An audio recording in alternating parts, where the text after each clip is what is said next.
to another episode of Doorside Chatter with Lumaline. I'm here today with a very special guest, friend of the show, the very famous Serena Liars. Hey, My first question is, who are you? Tell us about yourself. I'm Serena Liars. I make music for people, I make music for myself, and I make music because I'm quite frankly obsessed with it.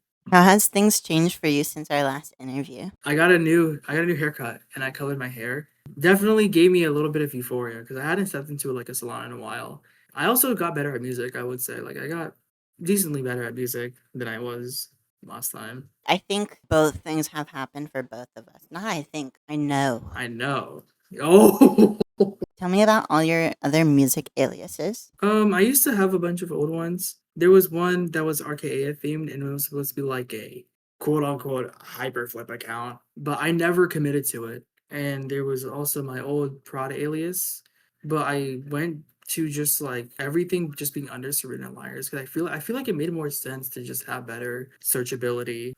I do want to start another side project slash alias because they're fun to like experiment outside of different things and whatnot. And just be like under like a different name, like but still having your same name sounds like it's really fun. And as someone like who has always had side projects since starting music, like it's a really good like exercise. What is your dream collab? A dream collab still is Monster Cat. I feel like my life would be complete if I had gotten on a Monster Cat. Just frankly, because I was a part of those kids back then that grew up YouTuber intro music. Definitely, I would really like an Arca collab. And I know that's so far out of my league, but I would definitely It's do not out that of if I your was league offered. if you put your mind to it. I do want to also produce a song for Charlie XCX. Like, I don't even care if it was like for free. Like, if I got an email right now saying like Charlie wants you to make her a dubstep, brostep, Skrillex instrumental, I would be like, let's fucking do it. What was it like shooting your first music video? It was really, really fun. Before we did it, it was like a bunch of my friends had came over. We had planned this for a bit. I had planned the video for a while. We were just like hanging out in my room, like DJing, because my friend had this really big turntable. We were just like DJing like complextro tracks for like 30 minutes. And we ate some really good food. One of the photos, like the stills from there, is like from when I dropped my food on the way walking home on the grass and I That's got so beautiful. like upset.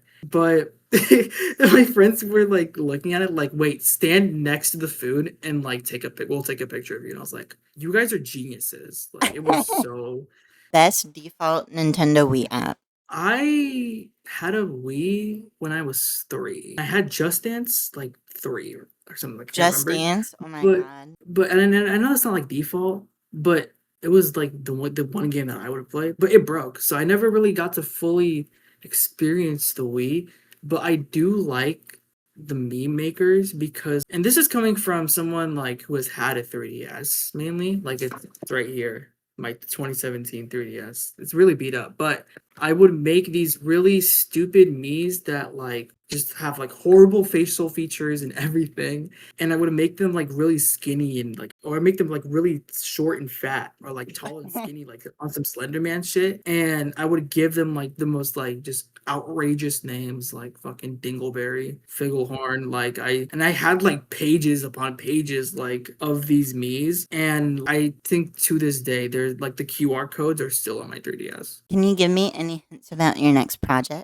Definitely want to take my time on it. I have this thing I do where even if it's just like a song or like a project, like whatever it may be, I always want to do the next thing, even if I'm not finished with the first thing. That's what I did with Harayeth. I was rolling out. I wasn't really rolling out, but I was teasing and I was like semi rolling out when I only had like half of it done. And Me with Oath. it well, it did give me a good window to like try and get it done within the time frame, which I did. I did really rush it at the end, but I did get it done within the time frame. I feel like I can do so much better if I really sat here and took my time on a bunch of these because I do think so far that these songs are like my best. Hell So yeah. I'm very excited. Would you collaborate with Too Slimy? Yes, it would be really funny. Not a lot of people get to say that. Like I collide with Too Slimy. Not a lot of people get to say that. And if I got to say that, I would have low key like I would have bragging rights. even What are your if thoughts like on him? I understand both sides. Like I'm a too slimy centrist. I know like I understand where his haters are coming from, but I also understand where his fans are coming from. But I will say he's a very interesting figure in the underground. I feel like that was kind of necessary for the time because a lot of rappers or at least like up and coming were like really starting to sound not like similar, but just not like as like cultivating or anything. Like they weren't really grabbing my attention as like Too Slimy was grabbing my attention. He Yeah. does need to stop with the AI use though, I will say that. Tell us about your last three EPs. Not My Serena was going to be the second album. It was going to be. I was going to go for like that. Who cares about everything? Like, let's just dance. Let's just have a great time. I was just gonna make songs that people could dance to and like have fun listening to. It was gonna be like kind of like a mixtape almost in a sense. Like all the songs were gonna have transitions and stuff. I guess after dropping so much last year, the burnout hit me and I never really get well, I do get burnouts at points, but this was really bad. Like I couldn't finish or even start anything without like hating it. So I finished those three songs beforehand, luckily. And I did have like a bunch of demos for Not My Serena lined up and I had like this whole vision, but I just couldn't really put pen to paper because I was really just like going through a burnout. So I eventually just dropped it as a like 3-piece package. And ultimately I'm fine with it because I am happy with the songs and I didn't want them to like go unnoticed. And Serene Post was just me and or Post River just like sending stuff back and forth because I was really inspired by Stupendo and Rip Squad. It's like ambient, it's like this ambient like glitch pop album. It was super good. Like it really inspired me because I even after Hooray It, that was like, where do we even go from here? And the last one was just like a little nod off to 2025 because I really did like accomplish like a lot of things that I personally didn't think I could do. Are you gonna repeat the cycle this year? Depends if I have anything worthy to drop. What plans do you have for the future of your music? I want to get this album done and fully have it as a fleshed out package. I do just want to start producing for other people more because it's really fun. And I think after this album, I want to start diving into pop music because I've always loved like electro pop specifically. Like I was a huge sucker for the old 2010s pop era where people like Zed were constantly like collaborating with like the biggest stars in pop and they would add all these like dance like club elements and stuff. I was so into that. And I've also been experiencing like experimenting with vocal music as well. So I do like want to try to infuse them together at some point after the album. I think that's where I want to go after. I just want to drop more and I want to have fun still while I do it. What is the most underrated artist right now? I'm an underrated artist. Just beside like everybody at Plinko House. Shout out everybody at Plinko House, by the way. My guys, my family, love them. I'm in this other little rap group, like underground group called Rosary Five. It's just a bunch of my friends just making songs together. Really, really great group. I love those guys with all of my heart. I really love Kingsley Gray. Kingsley Gray is really good. Saturn's really good. My friend, Truth, he self-produces everything himself, and he's really talented as well. He's been doing a lot of like high tech stuff, and I really love high tech. I don't want to spoil too much, but that's what I want to do for my next album. Really, just everyone. Like I can name a lot of people. I wouldn't want to like say too many though, because it's this interview would be like 10 hours long. But those are some people that I think really need their flowers. If you were to ask yourself from 5 years from now, any question, what would it be? Did we get on Monster Cat? Or maybe like I would just check like how I'm doing because I feel like mental health is a really big thing when it comes to music. Like, and I know people are like, you make the best songs when you're sad, or you make the best songs when you're this. Like, I personally don't.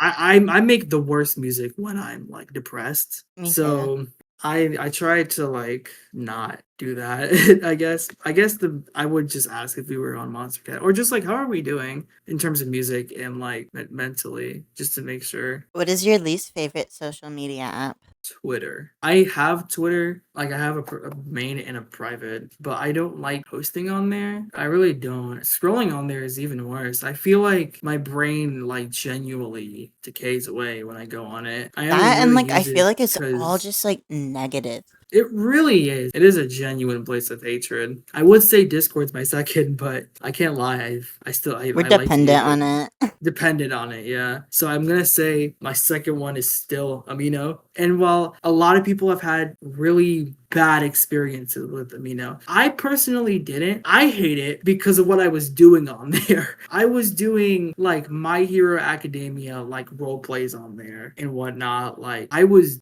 really into that shit. And if I could go back in time to like slap myself for doing that, like I would, honestly. I would like just shake myself and be like, we need to wake up because Escape the I can't believe I was simulation. doing that. We genuinely, I needed to escape, and I'm so glad that I got bored of it and I got rid of it while the chance was still there. Favorite albums of all time. My answer will vary from time to time because once I find something, like I will listen to it nonstop for like a long time. But You by Underscores, perfect electro pop and dance music, super good.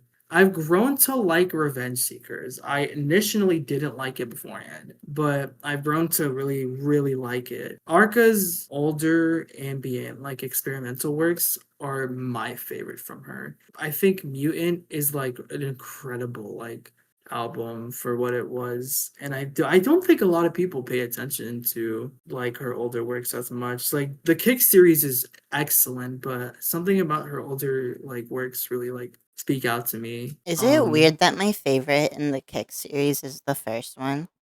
Kick 1 is really good. I love Kick 1. That There's one's like my that one favorite, has no skips, or honestly. that one or Kick 3 is like really, really good. And I think one more I will say, like a Kiss by Mental. And I have a signed CD on my shelf over there. I think that album really came at a time when I needed it because I was going through a lot of personal things, and the songwriting on it and the mix of like the just like emotional rap and like classical almost is like really, really like fascinating. Wait, what's on the TV?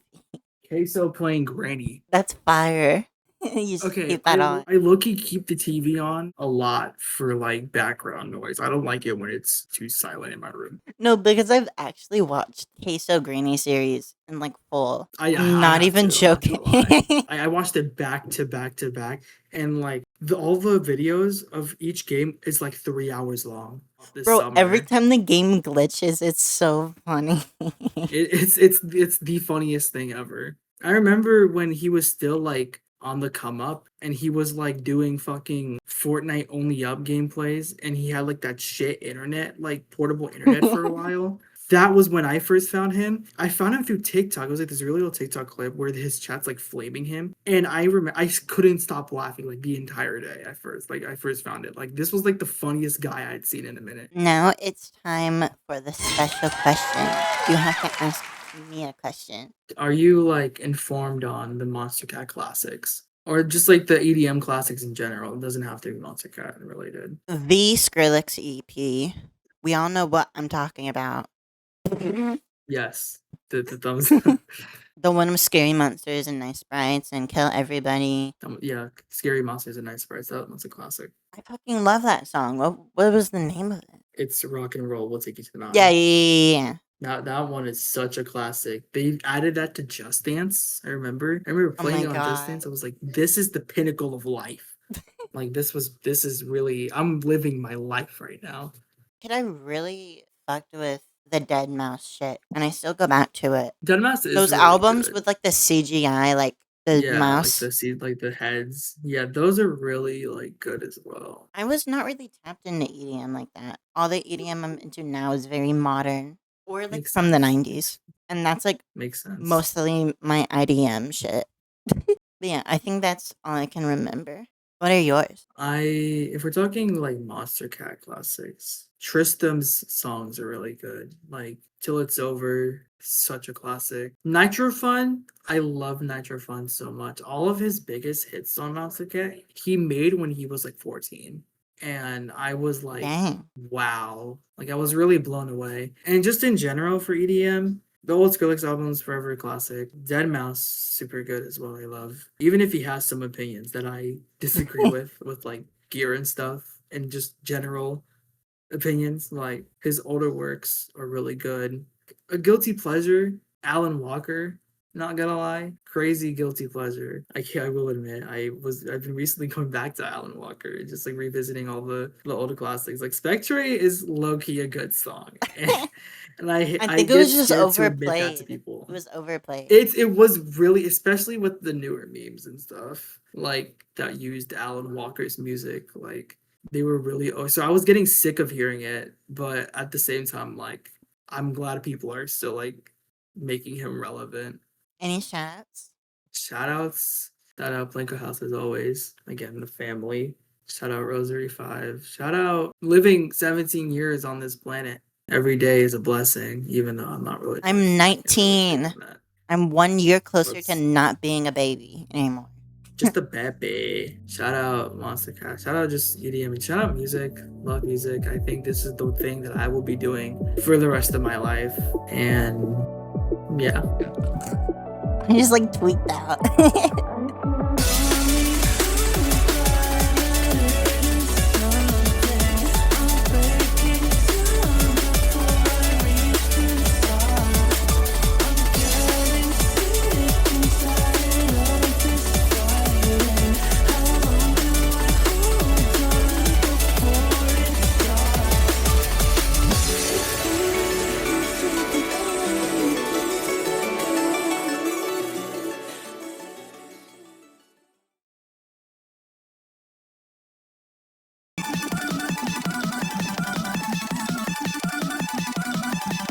Chick-fil-A salad.